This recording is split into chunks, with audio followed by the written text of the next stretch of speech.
guys. How are you this morning? We have Shannon Moss this morning, and I'm super excited that Shannon's with us this morning. So I had a chance to talk to Shannon yesterday. Incredible high energy there. And Shannon doesn't know that I'm going to bring this up, but she has one of my favorite jobs ever. It is my dream that when I grow up, I can be a game show host. Shannon is also a game show host. She has the high school quiz show. And I'm also a trivia buff too, Shannon. So I do pretty good on high school trivia, high school game show, much better than I do in Jeopardy. So we welcome you here with us, and we're all super excited to hear what you're going to give us for tips and tricks and how to engage our audience through electronic media. And please, I'm going to hand the floor over to you. Okay, well, first of all, excited that you're a big fan of the quiz show. And Angela, we should get you to come on as a judge. Maybe we can figure out how we can make that happen. Yes, although with COVID, I'm not sure how we're going to be able to roll things out this season, but we'll figure that out at another time. Thank you, Diane, for inviting me. It was wonderful to chat with you and catch up. And I said, you know, Diane, good for you for thinking outside the box and trying to come up with ways and to figure out how we can engage people in this application, which is not always easy. I know, especially for you guys, you are constantly one-on-one, you are in person, face-to-face, and then all of a sudden, right, everything just comes to a stop, and everything is now on our phones and through Zoom and all these other different kind of formats like that, and it can be very challenging. So Diane thought, okay, you know, here's this woman who speaks to a camera every day and has for a very long time, and maybe I can impart some wisdom. I hope so. I can tell you nothing I'm going to say is rocket science for sure, but sometimes it's just an aha moment. It's something where you're like, okay, that makes sense. It's not something I thought about. So real quick, I'm not going to go into obviously all of my background, but I have been a broadcast journalist for 25 years or more than that now, about almost 20 of those in Maine. And I love it. I've wanted to do it since the 8th grade. I was at a career day, and we had a local news anchor come in and talked about what he did. And I was like, that's it. And I knew from that moment on, with my little blue English folder in my lap, that is what I was going to do. So that's what I've been doing. I love it. I meet incredible people. I hear wonderful stories, and I get to just, report on people's lives and what's going on and daily events and news that's going on in our state. So I consider it a blessing to be in people's homes and be able to bring that to them. So the first thing I want to talk about is space. So I think, okay, I'm saying that, and now I'm like, I need a light over here. It's really dark. But space is really important because now everybody's looking at, a screen, and you're not face to face. So you want to make sure that where you're at, especially if it's a first time meeting with somebody, a client, someone you're trying to land, that kind of thing, you definitely want to make sure your space is something pleasant to look at. So you want the lighting to be decent. You want to make sure there's something in the background, not a lot of stuff so people can get distracted. It's different if it's just, you guys meeting as a team, but if it's something of it's for a buyer or a client, then you definitely want to make sure your space is sort of in order. A perfect example of that was just last week. I was doing this story and I was interviewing this woman from Portland Health. And now I had interviewed her previously a few weeks earlier. But when I talked to her last week, all of a sudden I was like, oh, I love that picture behind you. And did you get highlights? Which was probably completely inappropriate for me to ask, but her hair looked fabulous. And she laughed and she says, no, I was in a dark office last time I spoke with you. So, again, so I noticed right away that space was important. And hold on, here comes one of my kids. Hello. Yeah, there we go. Yeah.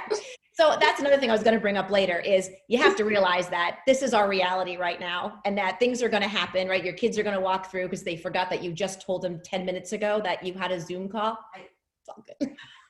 Right? Or your dogs start barking or something like that. And that's okay. You just have to, as I said, own it and just, self-deprecation is key. There's nothing wrong with that. I was going to get to that later, but perfect timing.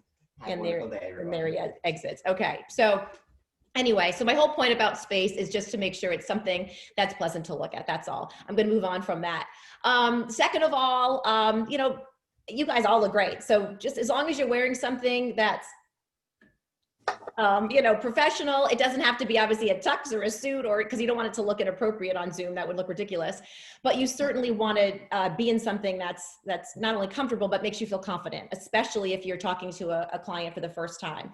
And it's not someone you already have established a relationship with. Again, I know this is common sense, but it definitely helps. I mean, when I feel good about what I'm wearing and, and I'm in front of the camera, I definitely have a different approach. I definitely feel better. I feel more confident. So there is something to that, as silly as that may sound. Also, be authentic.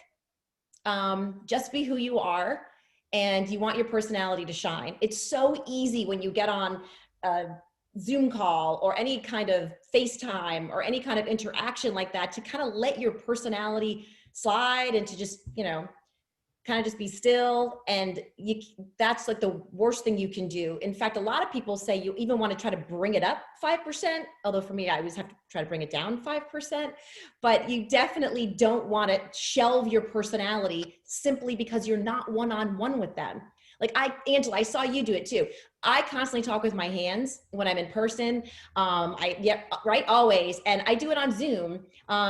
And you don't obviously want to do it so much. And I have to be careful of this on television too, that when I'm doing a live shot or I'm anchoring, that my arms aren't flailing everywhere, but I certainly still use them because that's just how I am, and that's how I feel comfortable and natural. And that's what you want, because if you're not being authentic, that's going to show.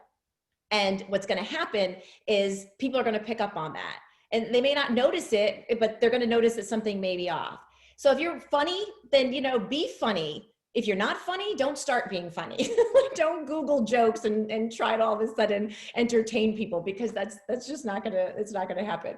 But that warmth that you exude when you're one-on-one with someone, if you're authentic in your personality and who you are, you're gonna exude that warmth on Zoom as well. I promise you will. You may think that you're not, but you are for sure. Imagine you're talking to friends. I think a lot of time that people get, this is a new person, I haven't met them. We're trying to get them to, to hire us, whatever that is, that relationship you want to be, just picture them as a friend. We teach all of that to our younger reporters, like when they come back from a story and they're like, I don't know how to present this. There's so much information. How am I going to put this together in such a short amount of time? And we're like, just imagine that you're sitting there, whether you're putting together the story or you're telling somebody the story on television, that you're telling it to a friend. And it just makes it easier. It makes you more comfortable, more conversational. And again, more easy to exude that warmth, and that you're genuine, and that whatever you're saying to them, that you really mean. And I totally comes across. Use somebody's name. I can't stress that enough, especially in this kind of application. So, Diane, again, I thank her so much. Diane and I go way back, but, for inviting me here. Angela and I had a wonderful conversation. Ed and I were chatting about smoke detectors. You want to bring, Chris was great to come into the Zoom call, right? Having a little bit of difficulty at first, but you want to engage people. You want to use their name because it makes them feel welcome. It makes them feel a part of the conversation, especially when they're not with you physically. So I feel like that's really important to do. Also engaging them in conversation, asking them a question, getting that feedback, the back and forth that you don't have in person that you can still have on Zoom. It's just a little bit different. I just ramble is kind of what I do. So if you want me to keep going, I will. I want you to enjoy yourself, no matter, unless, you're planning a funeral, obviously, you don't want to be enjoying yourself that much, but you're not. So have fun with this. When it's professional, obviously you're professional, but it's okay to relax and kind of just go with the flow of what's happening in a situation. We do that a lot now because we have to. But if you're not enjoying yourself, the person you're talking to is not enjoying yourself. And if you are uncomfortable, then the person that you're talking to is uncomfortable. And that is, I think, one of the biggest lessons. I make mistakes all the time on the air, in front of thousands of people. I'll mess up a word, I'll stutter a word, I'll misspeak, I have to go back. But I never show that I'm uncomfortable, even though inside, I'm like dying inside. But I don't show that on the outside. because I don't want the viewer to be uncomfortable. I just kind of own those mistakes, and I kind of just go forward and, you know, even laugh about it and backtrack. So that's certainly something to keep in mind. It sounds really silly, but the next thing I have, you know, I have notes, and that was another thing I was going to say. Don't be afraid to write something down or have notes. I don't go on camera and just memorize everything. I mean, I try to and know my story, but I still have everything written down, whether it's on a notebook or it's on a phone.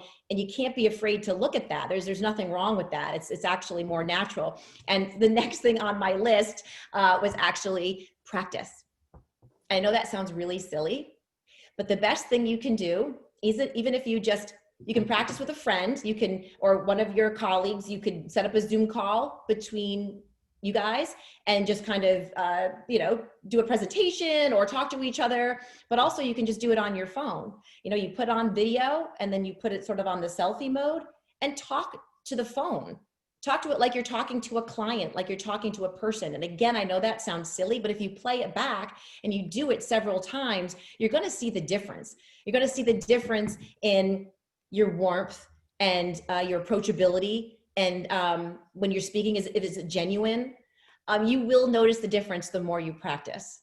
I promise. And there's nothing wrong with being like, hold on a second, let me just check this, you know, this figure, or that's a great question, let me look into that. There's nothing wrong with doing that. It's just natural. And I think that a lot of people get like, oh, wait a second, we're having a technology issue. It's okay, because we're all dealing with that, right? We're all in the same boat there. So you need to be kind to yourself when it comes to that.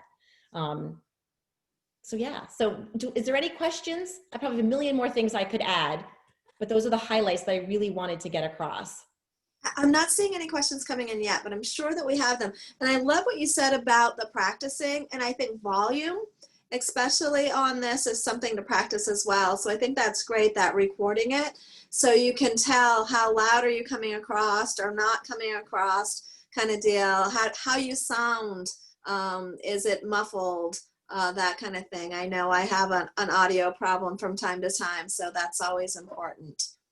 It's true. And another thing that's interesting, and I learned sort of early on in my career from a consultant, and I thought, again, common sense, but I was like, wow, it made a big difference, is your tone. So if you think about it, a lot of times, and what happens is people become monotone, right? Especially if you're going over figures, or, you know, you're going over numbers, or just, you know, whatever it is that you're going over, and it can become flat. And you don't want to do that. You want your tone and your inflection to show what you're talking about. So like in one story that I'm reporting on, I could be really serious. I could have more of a sad tone, and then more of a lighthearted one at the end, because I'm just reflecting on the words at that particular point, if that makes sense. So it's really important to do that. You know, you could, if I'm, you know, you're trying to talk to a potential client and you're saying, you know, okay, so here are the statistics, here's what we think, you know, and of course you're serious at that point, right? You're giving them the information they need to know. But at the end of that call, you want them to come on board to your group. So then you want to exude that warmth. You want to say, hey, we're going to do the best that we possibly can for you. We are the team that you need, because we really care about, you know, this and your future. That shows it, you know, warmth. So your tone can change in one conversation, and you have to make sure that you're doing that in a Zoom call, because that's easy to do when you're in person. But when you're looking at a monitor, sometimes it's not. So you just want to be really cautious of that. Hold on, I got a couple of questions in here. We do. Speak about the angles that make, lighting and microphone hardware recommendations. Let's see, angles. Yeah, that's a good one. All right. That's what I was doing that too. So you're constantly moving. What you never want, especially, well, I think for everyone, but women, I always tell my photographer, I never want to look up, you know? So like if he's sort of like over here and I'm looking up, you don't want that, because it like gives you like another double chin, and nobody wants that, men or women, right? We don't want that. So you kind of want to be not just necessarily directly on, but just kind of shift it a little bit. So like my computer is just angled a little bit, but play with that. Again, everybody's different. Everybody's facial features are different.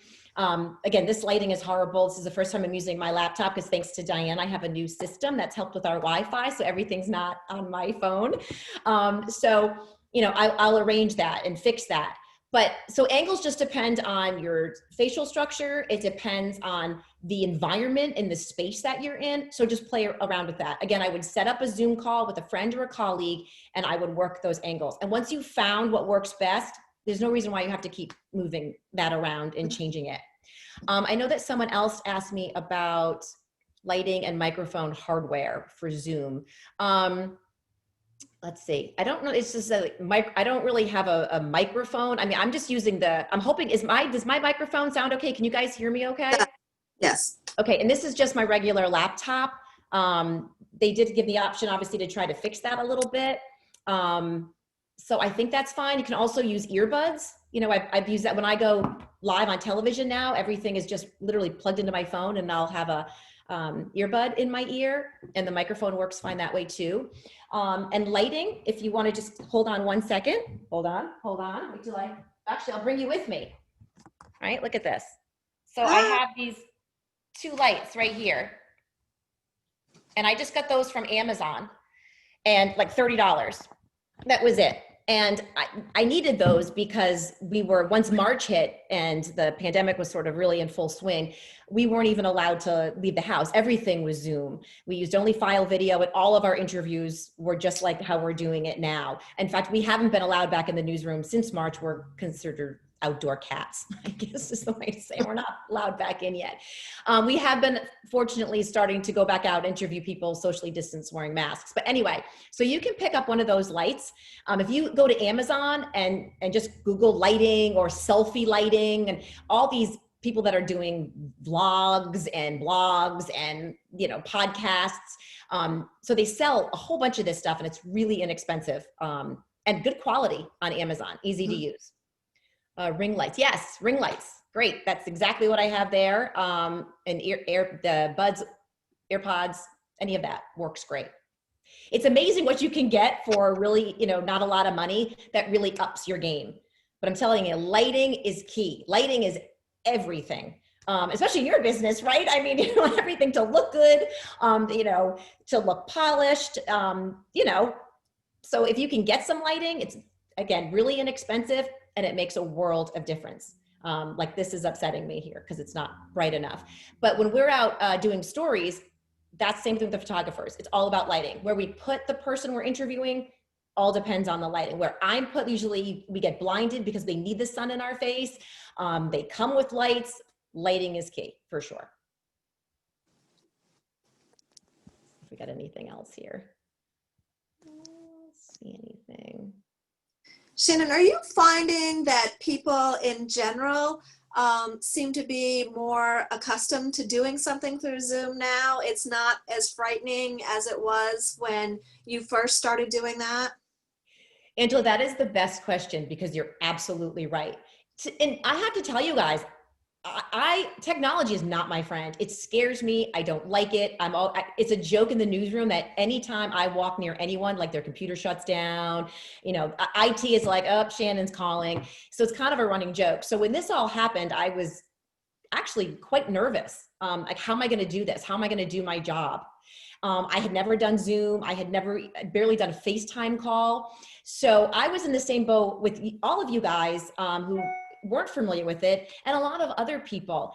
And yes, Angela, that's exactly what I have noticed. Not only have I gotten more comfortable with the technology, but so have other people. Again, like that woman I talked to last week, right? She's in a dark hole in her office one week, and then the next time I talk to her, it's a world of difference. And that makes a difference. Not only, I think, did she feel better and she felt more confident, but it made my story look better, because that's what the viewers were looking at. They were looking at a better picture.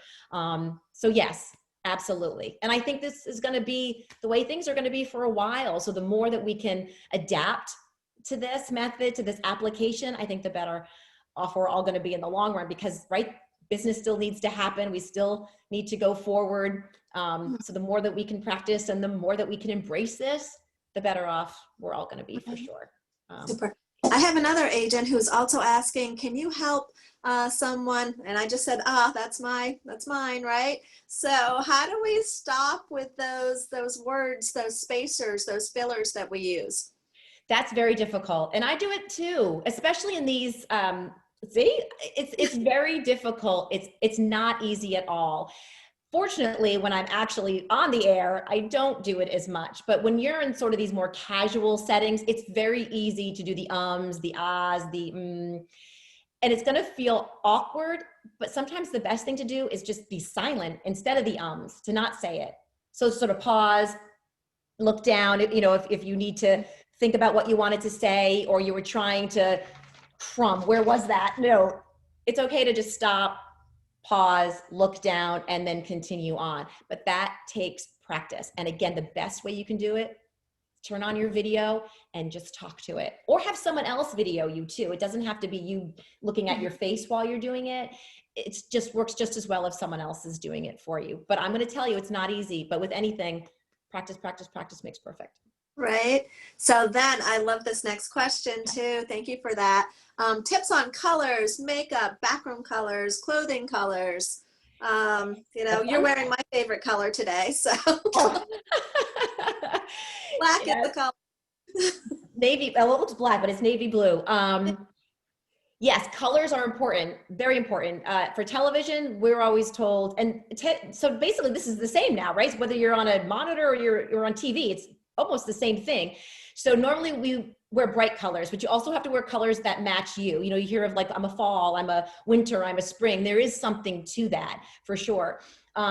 Sometimes I wear my hair natural and it's crazy. So you will never see me wearing any sort of print or big bulky necklace or anything like that, because it will distract people too much. So I tend to wear plain colors with no pattern when I wear my hair naturally curly, but bright colors. So, you know, I happen to be a winter, so, you know, gem colors, right? The violets, navy for me, you know, teal, those kind of things are really important. But again, you know, white is never good unless you have sort of something over the white that you're wearing, because white will just wash anybody out. So you don't want to do that. But usually the brighter, the better, just because it's shiny and happy and you know, look what I'm wearing, not bright. But anyway, so yeah, that works.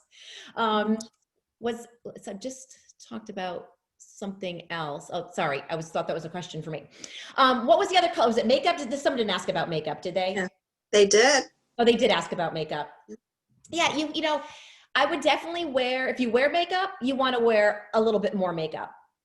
So for television, I wear TV makeup. So it's not necessarily special makeup, it's just more of it. So I would put a darker foundation, and then I would put the blush is definitely, you want to be able to see it. You know, usually when we hear for, you know, women, when you're wearing makeup, you know, you want to not have people notice you wearing it. That's like the best compliment. Well, when you're in front of a monitor or you're on television, you need to be able, for people to be able to see it. It's like theater. It's the same thing. You know, for people who go on a stage, they have to wear more makeup so that when you're seeing me, it looks like I'm just wearing a normal amount, but I'm wearing more for sure. And by the way, sunscreen, I'm so sorry. I just had surgery, skin cancer surgery, totally fine, but it was a lot bigger than they thought. So that's what this is all about. So anyway. So see, I'm not worried about it. I'm just owning it. That's what you got to do. You got to own it. See if you have any other questions here. Trying to, we're talking about the mesh system. Yes. Diane can talk about that. That's a lifesaver, by the way. I had a real problem with our Wi-Fi and some of my live shots would get cut out right away. And then Diane was telling me all about it. And it's literally a miracle worker. I'm not looking good, but what about the lens height as to not be looking up your nose? Oh, and the camera's low at your desk. Yes. So hold on, I'm going to reach over here. Sorry. So I have this little thing again. Well, I got this from the station, but you can get it on Amazon.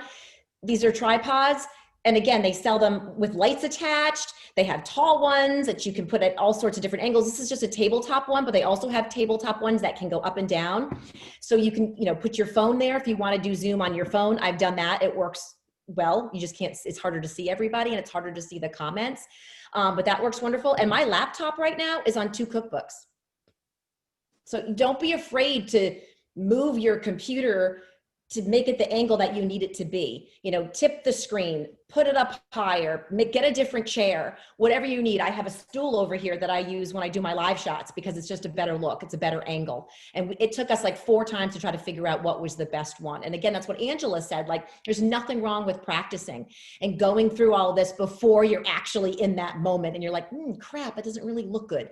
So that's why practicing is the best thing that all of us can do to try to make sure that not only do we look our best, that our background looks the best. And if you got those 2 things going for you, right, you're going to feel so much more confident. You're going to feel so much more engaged in what's going on. And that is going to come across on the screen for everybody to see.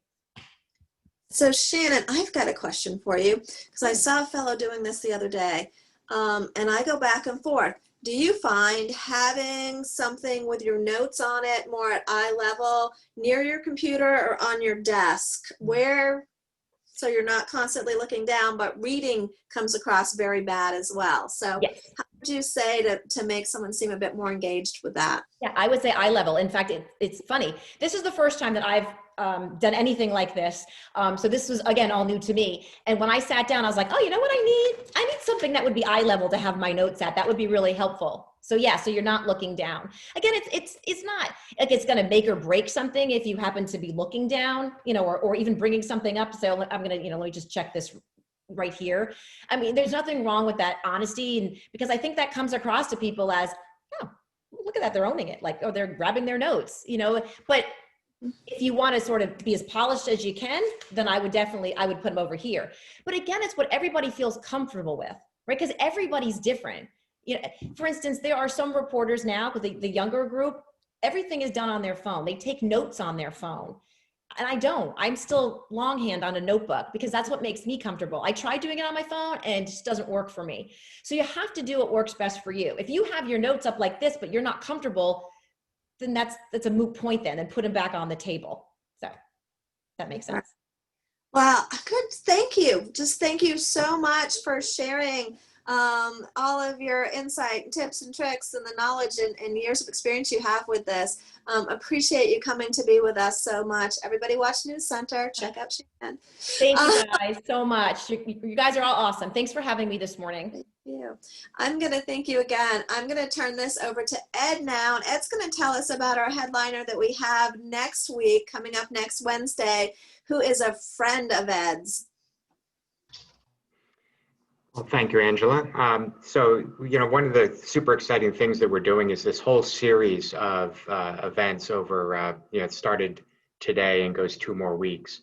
And this headliner series offers us all kinds of really good opportunities and tips. And yeah, I'm really excited about next week. Next week, Valerie Lamong, who is a clinical therapist in private practice and has been for 30 some years.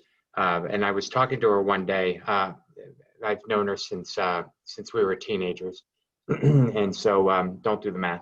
One of the things I was talking to her about was like, how do you like she deals with people and families in crisis all day long, and she's been doing it by Zoom, and she's been doing it, you know, all day long for years. And I asked her, like, how do you do that and not get burned out? Like, how are you dealing with people that are constantly in crisis? And not be in crisis yourself. And we had a really interesting conversation about that I'm really excited to bring to you guys next week. So that'll be a good time, and please make sure that you're on. Super.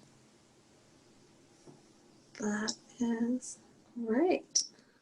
I think that's everything we have, unless Chris wanted to do another parting word, but I think we are good. I don't see him popping up. So, no, Chris is there. Yeah, Chris, did you want to jump in? Just real quick, Shannon, thank you so much for being with us and giving us these tips. And as Ed said, the headliner series, everything we have now is about helping everybody, all of us, because I learned a lot just by listening to Shannon, helping all of us build our capacity for this kind of new environment we're in. So, as Shannon said, you know, right now we're doing a lot by Zoom.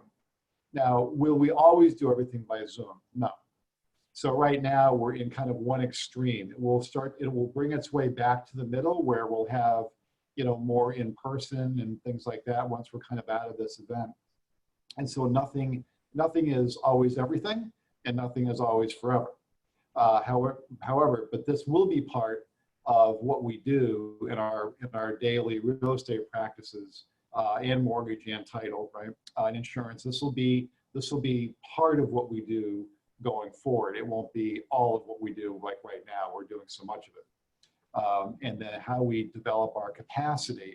And I want to start using that word more, right? How we all start to develop our capacity for these types of skills will really help us navigate and turn this environment, which is a little, as a term Ed likes, is kludgy. It takes this environment that is certain little dodgy, right? That we're not used to it. And make it something that goes from an unknown to a known. And once we're in known, then we can thrive. So that's what this headliner series is all about. So thanks again, Shannon. Really appreciate it. All right, then. Good to see everybody. Good to see everybody. Take care. Guys, see you later. See you in the town hall starting next week.